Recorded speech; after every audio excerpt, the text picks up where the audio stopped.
নমস্কাৰ মোৰ লগত টিয়কৰ বিশেষকৈ বাম ঢেকীয়া খোৱাৰ এজন গল্পকাৰ অঞ্জনজ্যোতি বৰা মোৰ লগত আছে। আমি তেখেতক চিনাকি কৰি দিম আৰু তেখেতৰ লগত আমি কিছুমান কথা পাতিবলৈ চেষ্টা কৰিম। আমি অসমৰ ৰাইজক উপস্থাপন কৰিম। নমস্কাৰ অঞ্জন দা। নমস্কাৰ নমস্কাৰ। আপুনি যিহেতু এজন চৰকাৰী কৰ্মচাৰী, আপুনি ইমান ব্যস্ততাপূৰ্ণ চাকৰি কৰিও আপুনি গল্পৰ প্ৰতি কিয় আকৃষ্ট হ'ল?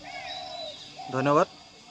প্ৰথমে মই মোৰ প্ৰিয় সাহিত্যিক আমাৰ শ্ৰদ্ধাৰ অৰূপ হাজৰিকালৈ আন্তৰিক শ্ৰদ্ধা নিবেদন কৰিছোঁ।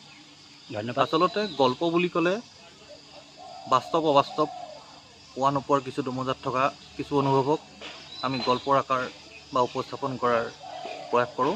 আৰু এই উপস্থাপন বৰ্তমান মই কৰি আহিছোঁ আৰু ইতিমধ্যে মোৰ প্ৰায় বহু গল্প বিভিন্ন বাতৰি কাকত, আলোচনী, সংবাদ মাধ্যম, লগতে যোৰহাট অনাথাৰ কেন্দ্ৰৰ লগতে ডিব্ৰুগড় অনাথাৰ কেন্দ্ৰত প্ৰসাৰ হৈ আহিছে।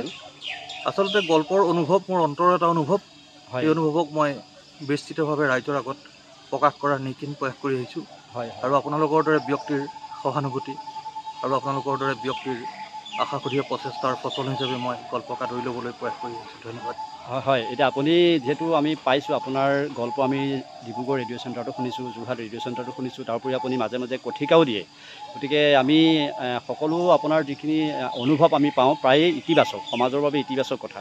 আপুনি এই যে গল্পবিলাক লেখে, এই ধৰি লওক উৎসবিলাক আপুনি যিহেতু এজন আপুনি চৰকাৰী কৰ্মচাৰী, সেই উৎসবিলাক আপুনি চৰকাৰী জেগাৰ পৰা আনেনে, নে আপুনি বিশেষভাৱে অন্য বিভিন্ন অঞ্চলত গৈ পেলাই সেই অনুভৱবিলাক আপুনি গ্ৰহণ কৰে? আচলতে ক'বলৈ গ'লে আমাৰ শ্ৰদ্ধাৰ হাজৰিকা ডাঙৰীয়ে কৈছে, মই এজন চৰকাৰী কৰ্মচাৰী, মই স্বাস্থ্যখণ্ডৰ লগত জড়িত হৈ থকা এজন ফাৰ্মাচিষ্ট হিচাপে মই ৰাইজৰ মাজত বিশেষকৈ কিছু ব্যক্তিক বা কিছু ৰোগীক আমি লগ পাওঁ আৰু ৰোগীসকলৰ মাজত আমি এক সেতু হিচাপে কাম কৰোঁ। ডক্তৰ আৰু ৰোগীৰ মাজৰ সেতু হিচাপে ফাৰ্মাচিষ্টে কাম কৰে।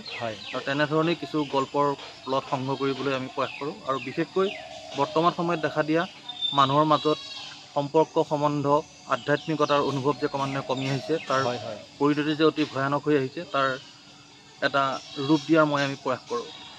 এতিয়া আমি গম পাইছোঁ শেহতীয়াকৈ এখন আপোনাৰ গল্পপুথি ওলাইছিলে, সেই গল্পপুথিখনৰ নামটো আপুনি ৰাইজৰ আগত প্ৰকাশ কৰক। মোৰ শেহতীয়া গল্পপুথি আছিলে দেৱালখনত মই আচলতে বৰ্তমান সময়ৰ সম্বন্ধ, সম্পৰ্ক, অনুভূতিৰ যে বিসৰ্জন দি মানুহে কিছুমান নোপোৱাৰ বেদনাক আদৰি লৈছে আৰু পোৱাখিনিক আঁতৰাই পেলোৱাৰ যি প্ৰয়াস কৰি আহিছে, আৰু সেইটোৰ প্ৰভাৱ বৰ্তমান সময়ত আৰু সমাজত এক বহুতভাৱে পৰিচিত বিষয় হৈ পৰিছে, আৰু তাক আমি কিছু সম্যক জ্ঞান দিয়াৰ প্ৰয়াস কৰিছিলোঁ। আৰু স্বাস্থ্যখণ্ডত জড়িত হৈ থকা এজন ফাৰ্মাচী হিচাপে আমি স্বাস্থ্যনো কি, স্বাস্থ্য কেনেকৈ সজাগ কৰি ৰাখিব লাগে, স্বাস্থ্য সচেতন নহ'লে আমি কেনেকৈ জীয়াই থাকিব নোৱাৰিম, তাৰ আমি এটা সম্যক জ্ঞান দিছিলোঁ। আৰু স্বাস্থ্যখণ্ডৰ লগত জড়িত হৈ থকাৰ আপোনাৰ প্ৰত্যেকটো গল্পৰ মানৱতা মানৱৰ লগত বিশেষভাৱে জড়িত, বা আপুনি প্ৰকৃতিৰ লগত বিশেষভাৱে জড়িত, যিটো আপোনাৰ এটা সুন্দৰ পৰিৱেশতো আপুনি আছে, যিটো আপোনাৰ যিখন আপুনি যিখন আপোনাৰ কৰ্মক্ষেত্ৰ, তাতো এটা ধুনীয়া প্ৰাকৃতিক পৰিৱেশ আছে। গতিকে সেইবিলাকো আপোনাৰ উৎস হ'ব পাৰে।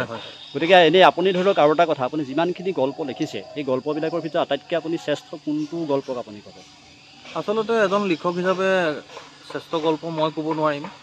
আচলতে মোৰ যিখিনি পাঠক আছে, বা যিসকল ব্যক্তি পাঠকেহে মোৰ আচলতে সেই মূল্যাংকনটো কৰিব পাৰিব। আৰু বিশেষকৈ আৰু এটা কথা ক'ব বিচাৰিছোঁ, আপোনাৰ যিবিলাক প্ৰবন্ধ, বিশেষকৈ আমাৰ অসমত পাইছোঁ চিন্তাগধুৰ লেখাবিলাক পাওঁ, এই লেখাবিলাক আপুনি লিখিবলৈ সময় কেতিয়া উলিয়ায় আপুনি?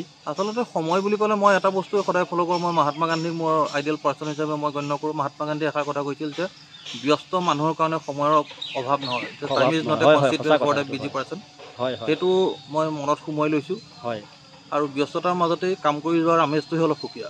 মই তাকেই আপোনাকো ক'বলৈ বিচাৰিছোঁ, ৰাইজক জনাবলৈ বিচাৰিছোঁ, ব্যস্ততাৰ মাজেৰে আপোনালোকে কাম কৰি যাওক। ব্যস্ততাৰ মাজত কামৰ ফলাফলটো খুব সুন্দৰ হয়, আৰু এটা বুজাব নোৱাৰা অতীত ৰোমন্থনৰ এটা কি বুলি ক'ম এতিয়া, মূল্যাংকন হয়।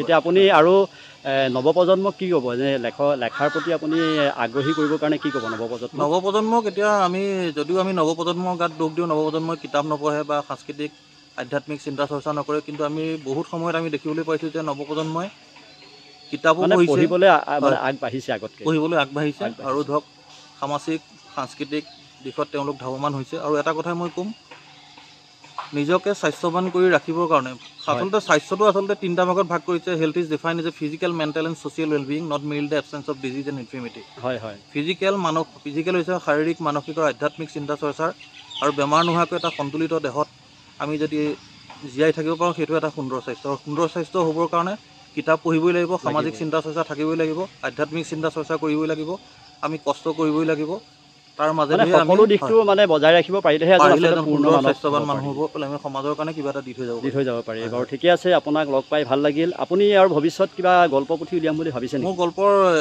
ইতিমধ্যে দুখনৰ কাম ইতিমধ্যে মোৰ কাম চলি আছে এডিটিঙত আছে হয় আশা কৰোঁ ৰাইজৰ সহযোগ বা ভগৱানৰ অতি সোনকালে সেই দ্বিতীয়খন আপোনাৰ গল্প সংকলন ৰাইজে আদৰি ল'ব বুলি মই আশাবাদী নাম দিছে নেকি গল্প মই দিছোঁ গল্পৰ নাম হৈছে এজন ভগৱানৰ মৃত্যু নিশ্চয় আমি আশা কৰিম অসমৰ ৰাইজেও পঢ়িব এইজন এজন গল্পকাৰ বিশিষ্ট গল্পকাৰ অঞ্জনজ্যোতি বৰা আমি পাই আহিছোঁ তেখেতক আজি আমি যিটো মত বিনিময় কৰিলোঁ সেই মত বিনিময়ৰ যোগেদি অসমৰ ৰাইজে গম পাব আচলতে লেখক কি লেখকৰ লগত পাঠকৰ সম্পৰ্ক কি আমি সেই বস্তুটো আগবঢ়াবৰ কাৰণে আমি তেখেতক লগ কৰিলোঁ আৰু তেখেতৰ মনোভাৱ আমি ৰাইজলৈ আগবঢ়ালোঁ ধন্যবাদ আমি আকৌ লগ পাম আপোনাক ধন্যবাদ পুনৰ লগ পোৱাৰ প্ৰতিশ্ৰুতিৰে মই অৰূপজ্যোতি বৰাক অৰূপজ্যোতি হাজৰিকাক পুনৰবাৰ ধন্যবাদ আৰু কৃতজ্ঞতা জ্ঞাপন কৰিছোঁ ধন্যবাদ